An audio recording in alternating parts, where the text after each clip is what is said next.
Welcome to Instablogs Global Report. This is Sukhmani with new updates and citizen voices from all over the world. Top stories for the day are: politicians are losing space in the Rio electoral scenario. Tanzania shows the way in its struggle against HIV-AIDS. Israel faces its worst water crisis in 80 years. And women battle for equal rights in India's patriarchal society.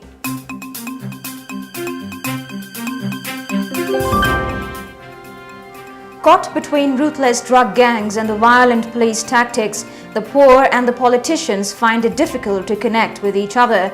CJ Celso reports on the parallel war from the slums of Rio de Janeiro. This is Celso Camargo, reporting for Instablogs from Brazil.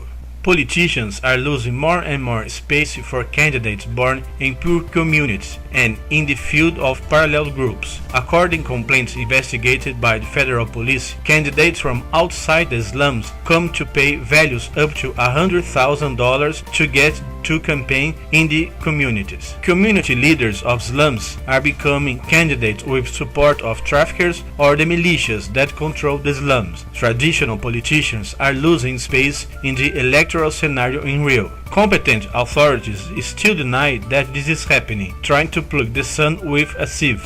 But the fact is that Rio de Janeiro parallel powers are equal to the state government. Without an intervention by the federal government, the city will be condemned and its residents will be increasingly exposed to endless violence which are submit daily.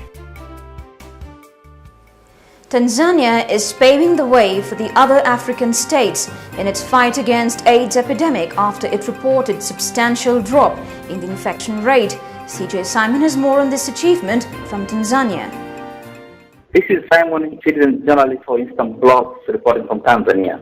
Unlike the other parts of the African continent where the AIDS epidemic has only grown worse every year, the Tanzanian Prime Minister has announced that the country's national HIV-AIDS infection rate has dropped 5.8% in 2007, down from 7.0% in 2003.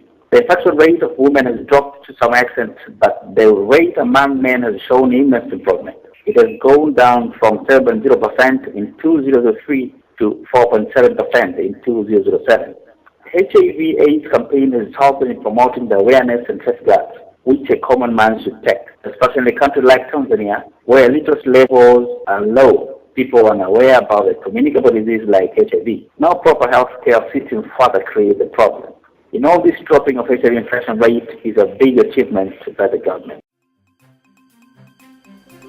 Overexploitation of Israel's water resources, comprising its mountain and coastal aquifers, besides the Sea of Galilee, has left the country battling against serious water crisis in past 80 years. CJ Yevgeny Zingerman reports on Israel's water woes. This is Yevgeny Zingerman, citizen journalist reporting from Israel for Instablogs. Israel is facing the worst water crisis in 80 years. Its major sources of drinking water, including the Sea of Galilee and the mountain aquifer, are below their red lines. To add more to the woe of the people, another large water source, the coastal aquifer, has fallen below its black line. Also, the mountain aquifer and the Sea of Galilee are likely to reach their black line by December this year. With the long-range weather forecast predictions telling green story for next year, situation is even going to be worse, as it's not possible to pump water from the sea at that point, since the pipes are unable to reach the water. Water Authority has started pumping water from tributaries that empty into the Sea of Galilee, but that can be done only until 2010, and what after that is what our water authorities are not finding an answer for.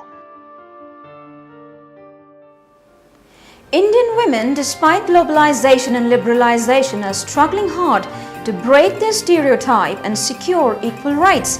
CJ Mandira reports on women's struggle from India. This is Mandira reporting from India for Instablogs. Indian women may have been in the position of PM decade ago, but still their fight for equal treatment is only losing. Women are still seen as weak by the society and needing the protection of men. With the liberalization, women got a bit better deal in the private companies, but the number always remained marginal. and the custom of the society ensure that they are forced to end up as housewives. In rural society, their chance of being on their own is next to impossible. Further, their treatment as slaves weaken them more. Customs are also against them, where women are supposed to sacrifice always, even to the extreme of being hungry forever. They are seen as a way of men's gratification and are further treated as mere products. Situation may have improved in last few years, but still a lot has to be done for women before they can become truly equal and free. If you want your voice to be heard by millions, let Instablogs be your choice. You can contact us at cj@instablogs.com. That's all in today's show. We'll get back with more updates and more voices. Till then, it's goodbye from the entire team of Global Report.